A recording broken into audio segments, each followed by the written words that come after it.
So you can watch this on the WMOM Facebook page as well as the Hot Country Hits Facebook page. Our YouTube channel, you can listen to it on your Amazon Alexa, your Google Home, over the air on 99.9 and 102.7.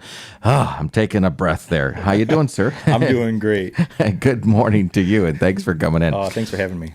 Absolutely. We're talking scoliosis, and I think as I think back to grade school, the curvature of that spine, and I almost have this idea that at least when I think the doctors had said, well, you have a little bit form of scoliosis, is that almost everybody has a form of scoliosis. Is that kind of accurate based on the diagnosis there? There's degrees to everything, okay. And a lot of times, like when people's spines start to degenerate as we get older, nothing ever degenerates symmetrically. So that being the case, we do see like a little bit of scoliosis start to form, whether it be the lumbar spine or thoracic spine or cervical spine.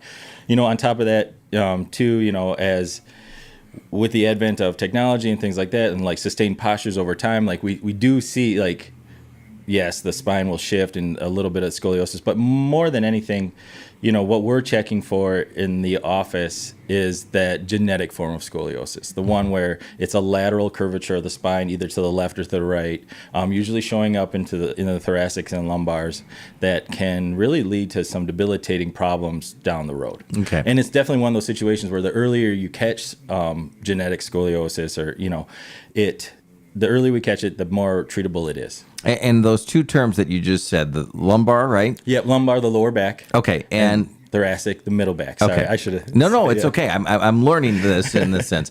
So scoliosis, does it develop towards, because when you see somebody with severe scoliosis, right, they are completely hunched over, and does that mean that it affects all of that spine, or is it the top, bottom, middle? It can affect just parts of it. Okay.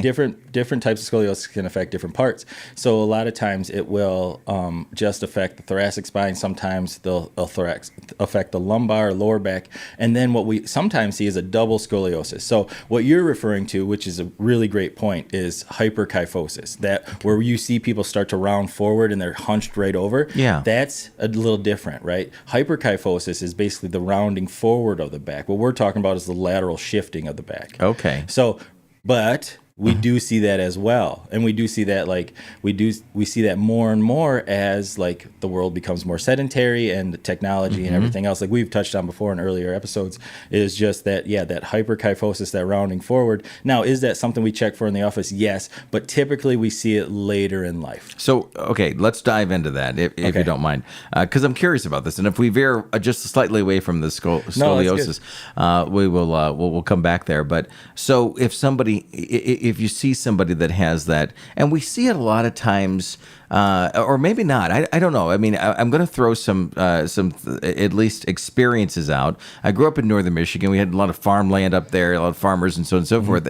And so you'd see a lot of especially the older demographic, very, very slumped over. Yeah. Right?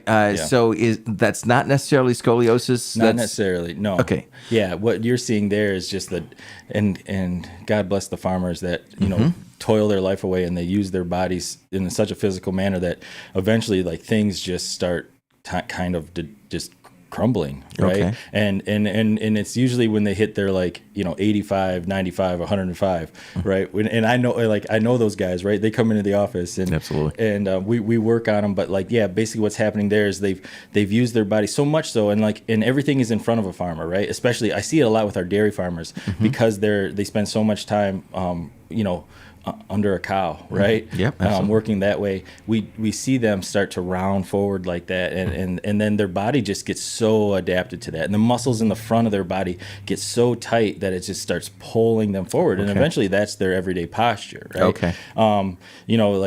Could some stretching help them? Yes. Could a chiropractic care help them? Yes. But it's also really important that you begin to address that earlier than 85, 95, 105. Absolutely. Right? Yeah. So really, with scoliosis, we get checked out when we're in school. Yes. Grade school in most cases. Yes. And you can identify that really early on. Absolutely. Yeah.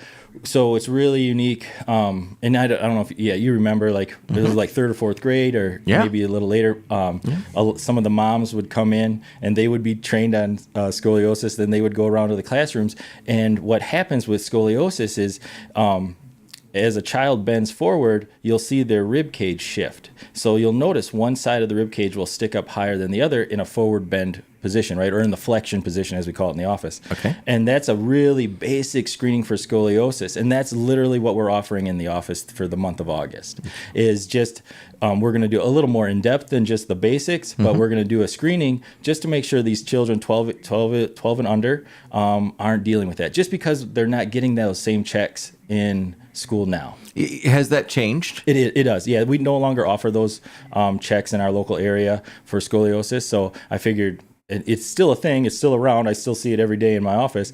If I can help identify it earlier, like what we talked about, early intervention is the key to rehabilitation, right?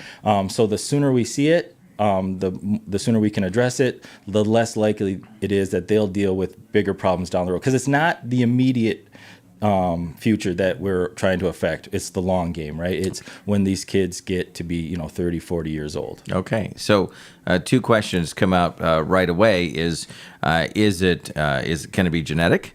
Would be the first question, and is it? I hate to use the word curable, but is it something that with regular checkups and regular exercises and such, that you can actually change that future for the better rather than the worse? Yes. So yes, and yes. Okay. So it is what we're checking for in the office. That lateral shifting, that lateral scoliosis is genetic.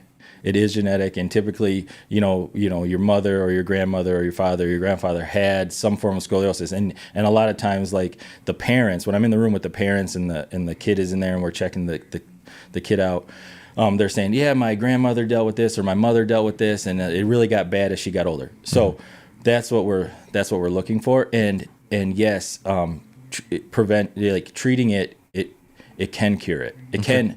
And cure, I never like to really use that word, right? Because nobody should ever stop working on themselves, period, whether it be, physically, mentally, or anything like that. But with scoliosis, the everything has become so much more advanced, right?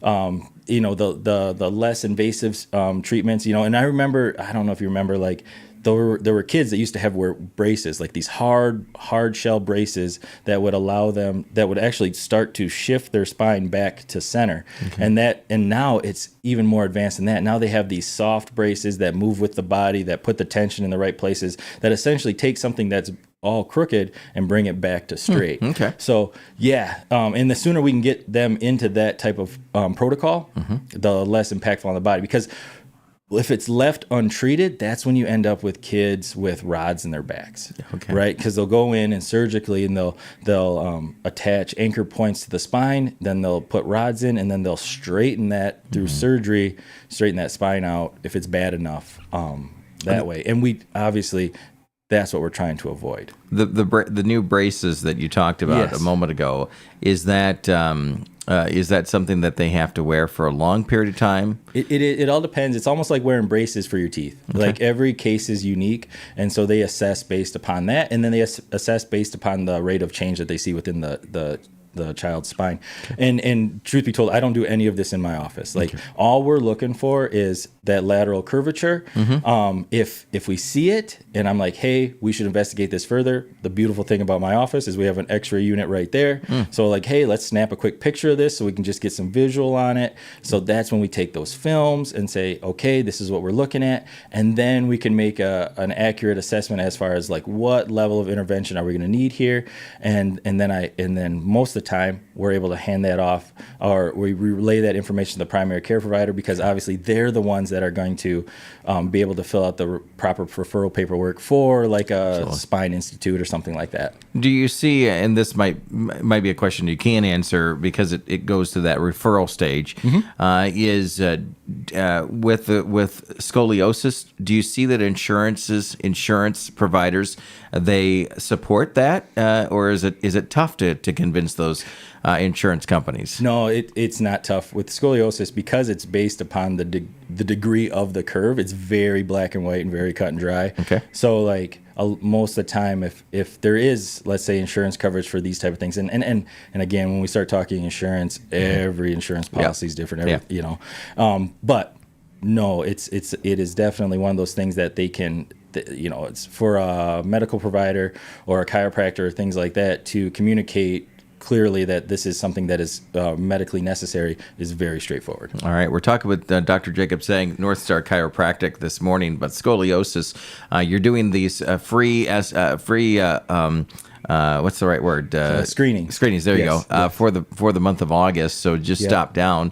Do they have to make an appointment, or can they just swing in? For the scoliosis screenings, we do ask that you make an appointment, just because we are gonna. I like to have either mom or dad or both and the child in the room while we do it, and it just carves a little extra time out for me, so I know exactly what's going on. And then that's just a screening phase. So you just come in, we'll have you fill out a little thing, we'll look at the child's spine, and then from there we can make an accurate assessment like, yes, this warrants more investigation, or no, everything looks ship shape, and that's it. It gives the parents peace of mind that we've checked that box, that the child's all clear, or hey, let's check on this a little closer and go from there. So what about a few minutes ago, you'd mentioned when it really starts to affect somebody's life if they haven't taken control of that. When is that phase, and then what happens in that phase?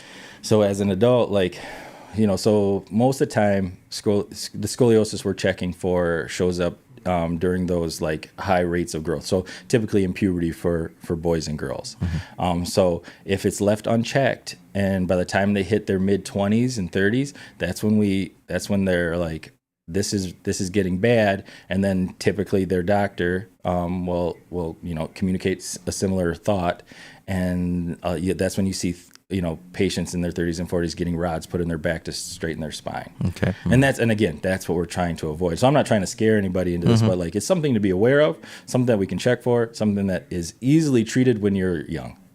Is it painful? Is scoliosis painful? Mm-hmm. Yeah. When you hit 30 and 40 and that spine has got a 30-degree curve in it to the side, yes. You get muscle imbalances and pain, and do I adjust those people? Yes. If they end up with surgery, do I adjust that? I do not adjust areas of surgery in my office. Okay. Right. You just can't. It's fused together. Yeah, absolutely. Right? Yeah. Good information. Did we forget anything to talk about this morning in regards to this? No, I don't think so. It's just, we're offering those checks in the office. Call the office. We can get you scheduled. It doesn't take very long. We'll communicate some valuable information to the parents, and then go from there. All right.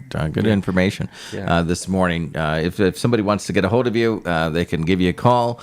Tell us about that information. Yeah. So you can call the office at 231-843-8200. The staff will get you on the schedule, and we're doing so. The scoliosis screenings are complimentary for all children ages 12 and under. Okay, fantastic. Yeah. All right, but as a teenager or young adult or even adult, do you still want to get in and get that checked? Yeah, if you think you have this and you want to and you want to get it looked at, or you want to get a visual of it, the best thing to do in that situation would just be to call to make the new patient appointment in the office, and then we'll jump right out in front of it. We'll get that x-ray. You and I will sit down. We'll go over it. Yep, this is what it looks like. Yes, we can treat it right here in the office through chiropractic care and some very specific adjustments. Or, hey, let's talk to your primary care provider. All right, sounds good. Good information this morning, Dr. Jacob Seng, North Star Chiropractic. Thanks for coming in as always. Thank you for having me. You got it. Stand by for a moment. And for all of our Hot Country Hits listeners, back to the hits here in just a matter of seconds. Plus music on the way this hour. Thomas Rhett, Darius Rucker on the way on Hot Country Hits 99.9. And for 102.7 WMOM listeners, hang out. We've got Ash and Finesse, JP Sachs on the way too here on 102.7. It is Mom FM. 102.7 WMOM. It's the best ever. I love them. The best